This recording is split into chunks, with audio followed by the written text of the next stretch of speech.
مولایا صلی وسلم دائما ابدا. کبھی آپ صرف کہہ دیں نا میرا رب میرے ساتھ ہے، اس لفظ میں اتنی طاقت ہے کہ دشمن ویسے زیر ہو جاتا ہے. زندگی میں کسی سے بھی لڑائی ہو تو اچھی طرح سوچ لیں کہ اللہ اس طرف ہے یا اس طرف ہے. اگر آپ زیادتی پہ ہیں تو پھر رب مظلوم کی جانب ہے. اگر اللہ کی مدد آپ کے ساتھ ہے تو دنیا کی کوئی طاقت آپ کو گرا نہیں سکتی.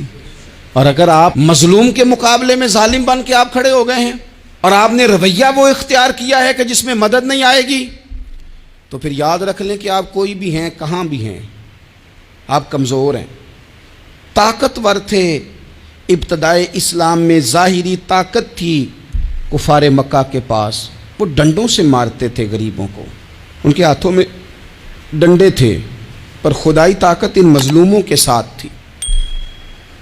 صاحب زرقانی نے لکھا ہے، حضرت زنیرہ رضی اللہ تعالیٰ عنہ ایک لونڈی ہیں، غریب ہیں. ماڑے دا کی کام محمد نس جانا یا رونا، غریب سادی بی بی اور لونڈی کنیزہ، ایک مشرک کی کنیزہ تھی. انہوں نے کلمہ پڑھ لیا. وہ ڈنڈوں سے مارتا، دروں سے مارتا، تکلیف دیتا. حضرت زنیرہ رضی اللہ تعالیٰ عنہ کو اتنا مارا، اتنا مارا. اب آپ ایک اور پہلو پر بھی غور کریں، مار بھی پڑ رہی ہے پر خدا ادھر ہی ہے، اللہ کی مدد ادھر ہی ہے. رب کہتا ہے کہ پہلے تو صبر کرنا، ان اللہ مع الصابرین. تو صبر کرے گا تو پھر رب کی معیت ملے گی. ذرا ٹھہرنا، تو تھوڑا ڈٹنا. ان الذین قالوا ربنا اللہ ثم استقاموا تتنزل علیہم الملائکہ. تو کہے اللہ میرا رب ہے، پھر تو پہلے ڈٹ، پہلے تو نے ڈٹنا ہے. ثم استقاموا، جو ڈٹ گیا، تتنزل علیہم الملائکہ، ڈٹنے والے کے لیے مدد آتی. پہلے تھوڑا ٹھہرنا پڑتا ہے، پہلے تھوڑا صبر کرنا پڑتا ہے، حوصلہ کرنا پڑتا، اس کے بعد مدد آتی. مار پڑ رہی ہے، مارا جا رہا ہے. حضرت زنیرہ کو ان کا مالک جو ہے ظاہری آقا وہ مار رہا ہے. یہ کنیزہ ہے، اتنا مارا، اتنا مارا، ان کی بینائی چلی گئی، نظر آنا بند ہو گیا. ابو جہل آیا اور کہنے لگا زنیرہ دیکھا نا ہمارے بت تیری آنکھیں لے گئے، معاذ اللہ، لات و منات ہمارے بتوں نے تجھے اندھا کر دیا.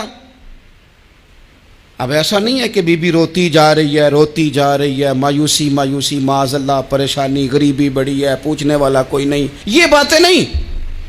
کیا جملے ہیں خاتون کے، کیا لفظ ہیں. ابو جہل نے تنزیہ کہا، معاذ اللہ، کہنے لگا دیکھا نا ہمارے بتوں نے تجھے اندھا کر دیا.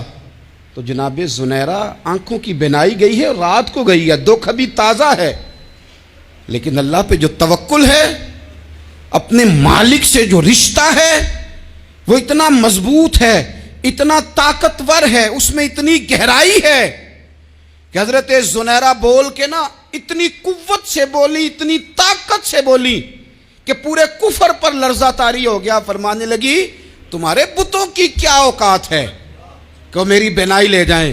یہ میری رب کی حکمت کا تقاضا ہے.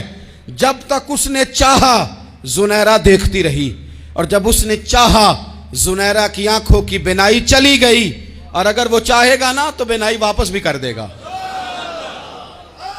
اگر ہو ذوق یقین پیدا تو کٹ جاتی ہیں زنجیریں، اگر وہ چاہے گا تو بینائی آ بھی جائے گی. حضرت زنیرہ نے رات کو یہ لفظ کہے، ابو جہل اور سارے کفار ڈر کے سن کے چلے گئے. آپ اطمینان سے آ کے بستر پہ سوئی. جب سویرے اٹھی تو اللہ نے آنکھوں کی روشنی واپس کر دی تھی. آنکھوں کی اب چھڑی پکڑی ہے، بازاروں میں گھومتی ہیں، کہتی ہیں بلاؤ کدھر ہے تمہارے لات و منات، دیکھو میرے رب نے روشنی واپس کر دی. آ کر میرے ساتھ ادھر آ، ستمگر ہنر آزمائیں، تو تیر آزما ہم جگر آزمائیں. بیمار لوگوں یاد رکھو، کہہ دیا ڈاکٹر نے کہ تو بڑا بیمار ہے، تو بڑا کمزور ہے، یہ ہو گیا وہ ہو گیا، تو ڈاکٹر اپنے علم کے مطابق بات کر رہا ہے. ہوگا تو وہ جو میرا رب چاہے گا. کمزور ہو جانا، پریشان ہو جانا، تکلیف میں آ جانا، پتہ نہیں بات ہو گئی ہے تو جانے کیا ہو جائے گا. اپنی زندگی کے اندر اپنے رب سے رشتہ مضبوط کریں. رسول کائنات سے رشتہ مضبوط کریں، اللہ والوں سے رشتہ مضبوط کریں۔ حضرت زنیرہ نے پیغام دیا کہ زندگی میں جو جینا چاہتے ہیں تو وہ رب کا نام لے کے جی سکتے ہیں، جو اپنی زندگی میں خوشیاں دیکھنا چاہتے ہیں تو رسول اللہ کے نام پر خوشیاں دیکھی جا سکتی ہیں۔ توکل کی بنیاد پر بندہ خوشیاں لے سکتا ہے، اور اگر انسان میں توکل نہیں ہے تو پھر وہ اس کالے جادو سے بھی ڈر رہا ہے، وہ نیلے سے بھی ڈر رہا ہے، وہ پیلے سے بھی ڈر رہا ہے، وہ فلانے سے بھی ڈر رہا ہے، وہ میرے خلاف فلانا رشتہ دار سازش کر رہا ہے تو ڈر رہا ہے، فلانا میرے بارے میں یہ کر رہا ہے تو ڈر رہا ہے، وہ پتہ نہیں دنیا ادھر ہو جائے گی تو کیا ہو جائے گا۔ اٹھ باندھ کمر کیوں ڈرتا ہے، پھر دیکھ خدا کیا کرتا ہے۔